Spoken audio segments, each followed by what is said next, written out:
So the lymphatic system has two major functions that you need to know about.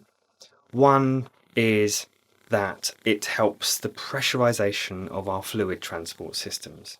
To understand the system of pressure, I often use the analogy of the house's central heating system. And so you pressurize it, you bleed the radiators and you pressurize it at that end, and then you can set the pressure of the boiler to where it should be. So if the boiler could be working very hard, but if the radiators aren't bled at the other end, then it doesn't matter how hard the boiler works, the heating won't get round.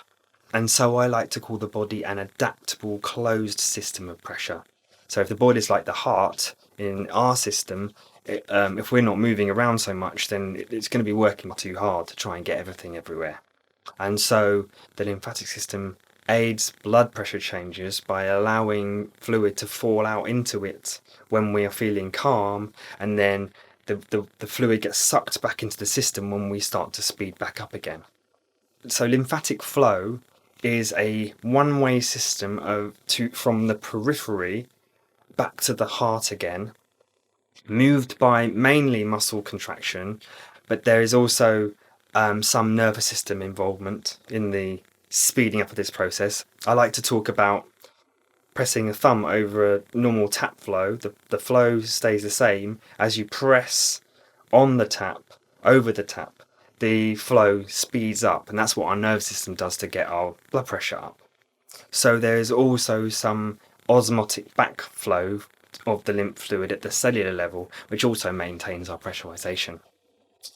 Function 2 is all about the immunity. So there's three functional elements to the immune system.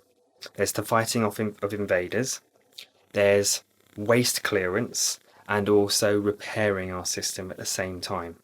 So most people tend to only think of fighting when it comes to the immune system function, rather than the repair process and waste clearance.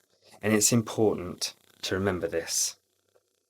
So there is the concept of time sharing on these functional elements, such as too much time spent on fighting something off can mean there's potentially less time to help with repair processes or taking out the waste products.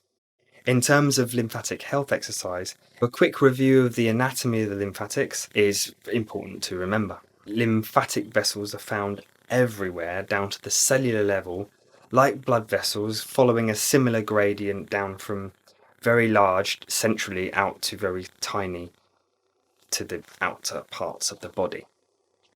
And the more science cares to look, the more they have found. So they have recently just found out about the brain lymphatic system, which is called the glymphatic system. The nodes are like checkpoints for the immune system and are more prevalent in the chest, neck, and inguinal areas, which is where the inside of the hips are. There's also vessels and nodes which are very, very prominent around organs such as the liver, the spleen, and the digestive tract.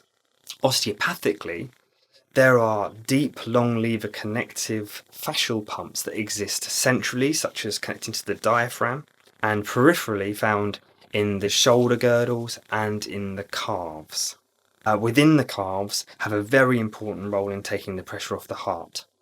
The combination of the stretching of the calf muscles and at the hinge of the ankle, and where the transverse arch stretches and squashes when we actually put weight through our foot, that all of those combined make a massive vacuum pump for the lymphatic system back up into the body.